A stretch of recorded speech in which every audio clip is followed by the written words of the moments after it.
Welcome back, students. Well, I just realized that tomorrow is the last day of school. I don't know how I kind of forgot that it was just coming up really quickly.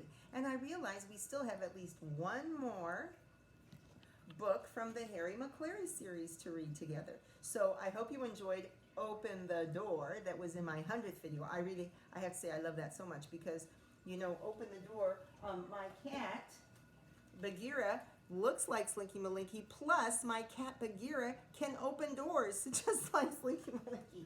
Anyway, but I want to make sure that we get to this last book in the Harry McClary series, though this one looks to me, Catflaps, to be about the cats in the neighborhood, not Harry McClary. Slinky Malinky, with eyes shining bright, squeezed through his cat flap and into the night. So a cat flap, if you don't know, is a kind of an opening in a door or in a window where pets, in this case a cat, but where your pets can kind of go in and out of your house without you having to open the door. Some people have that, maybe on their kitchen door or maybe on their basement door, so their dog or cat can go outside without them having to let them in. So I think Slinky Malinky, though, he might get up to some mischief if he can just get in and out of the house all by himself. Okay, and then on the back I see 5 little cat friends. And on the front, there's a whole row of cats on top of a stone wall. Let's see, 1, 2, I love counting. Whenever I see a bunch, I want to count. 1, 2, 3, 4, 5, 6, 7, 8, 9, 10. I see 10 cats. 10 cats. But about half of them are kittens. Catflaps. And there's 10 cats by Lynley Dodd. Here we go. Slinky Malinky, Catflaps by Lynley Dodd. Oh, look at cute little Slinky Malinky on top of the stone wall, ready for mischief. Oh, that looks so cozy. Look at him sitting in front of the fire. The house was asleep. Oh, asleep. I should have thought of that when I looked at the cover and realized that this story probably takes place at night, right? From the very beginning, because reading is thinking. You always want to be thinking. You want to be thinking, what's the setting, right? Where's the time and the place of the story? Because that'll help you understand it better. So we're at night. Here we go. The house was asleep. It was silent and still, with flickering shadows on ceiling and sill. Slinky Malinky was cozy and snug, curled in a ball on the raggedy rug. Oh, he looks very nice and cozy in front of the fire. He opened an eye, inspected his toes, and washed from his tail to the tip of his nose. He wiped round an ear with a delicate paw and stretched as he silently slipped through the door. So look at that, that's cute, him stretching. Do you see him extending, stretching his back leg and his tail? And I want to point something out. These are rhyming books, but sometimes parts of them don't seem to quite rhyme, or the author tries to make things rhyme. So it says, he wiped round an ear with a delicate paw, and stretched as he silently slipped through the door. So paw and door, for us, don't really rhyme. I don't know, maybe in New Zealand, the way they say door, it rhymes with paw. I don't know. Ooh, there he goes, outside. Whiskers all twitching and eyes shining bright, he squeezed through his cat flap and into the, what's the rhyme? Night. Whiskers all twitching and eyes shining bright, he squeezed through his cat flap and into the night. I'm wondering if that's going to be the chorus. He prowled round the garden and smelled every smell, from the rambling rose to the snail in its shell. Then, with a curious, questioning call, he sprang to the top of the tumble-down wall. He called. Oh, wow. He's calling out to his friends. Maybe?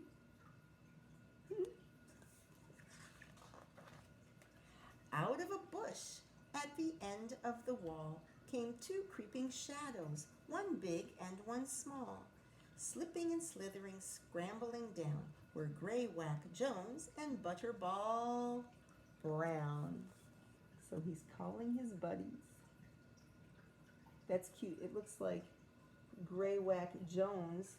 I don't know if he's a kitten. Maybe he's a kitten. He's much smaller than Butterball. He's kind of round. Next to the hole by the tunnel house door, furtively lurking, were two shadows more. Up through the leaves of the five-finger tree climbed Pimpernel Pew and Mushroom McGee. Okay, so I think Pimpernel Pew is the Siamese cat, and Mushroom McGee is the one who's kind of brown, like a mushroom, right? I think we met him in another story, so they're coming out from like the greenhouse. And that's neat how they called this the five-finger tree. I don't really see these around here very much, but I guess those little parts of the tree, maybe those are like the where the flowers were, the seed parts. They do look kind of like five little fingers. Down on the grass by the cucumber frame, mysterious figures were playing a game. They tumbled and chased with a scuffle and cuff the Poppadom kittens and Grizzly Macduff. Oh, look, so four little kittens, the Poppadom kittens. You know, poppadoms are a fried Indian snack that's really delicious. Poppadom kittens and Grizzly Macduff. And the frame, look, remember cucumbers? Remember the book Tomatoes Grow on a Vine? I'm making a connection. Cucumbers also are a vine, and see, it's growing up this frame. Oh, everything's connected for Mrs. Kilmer. From nooks and from crannies, from mischief and game, from every corner and crevice they came. They sat in the moonlight's silvery glow, hobnobbing happily, 10 in a row. Did you guess that? So hobnobbing is like just hanging out together, hanging out close together like buddies. Kind of like I think we wish we could be doing now, right? We kind of have to just do that virtually. Uh-oh. Look. But out of the hedge by the rickety seat, disturbing the birds in their feathery sleep, someone was sneaking on Pussyfoot Paw, the cranky and crotchety Scarface Claw. Uh-oh. He does not look happy. He looks ready to bug someone.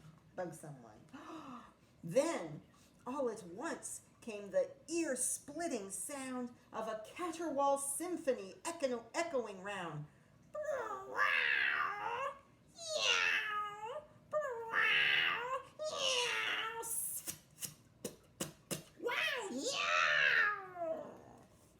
Was that like a symphony?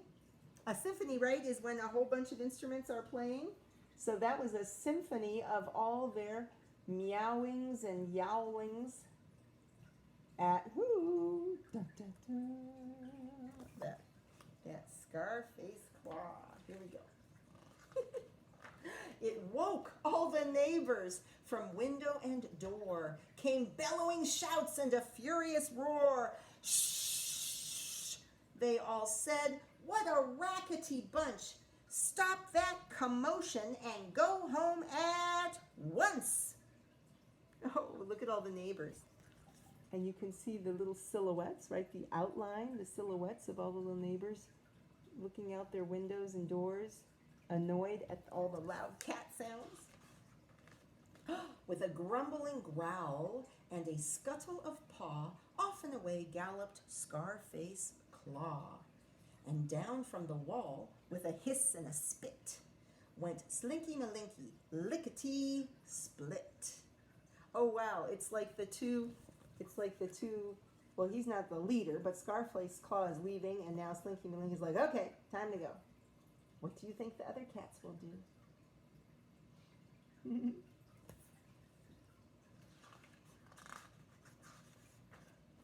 The others all followed until there were 9, trotting behind in a tail-waving line, whiskers all twitching and eyes shining bright. They squeezed through the cat flap and out of the night. Oh, wow. That is such a neat illustration. It's interesting to think that a picture, an illustration that's really mostly just black and white, can still be so neat and interesting because of the cool details.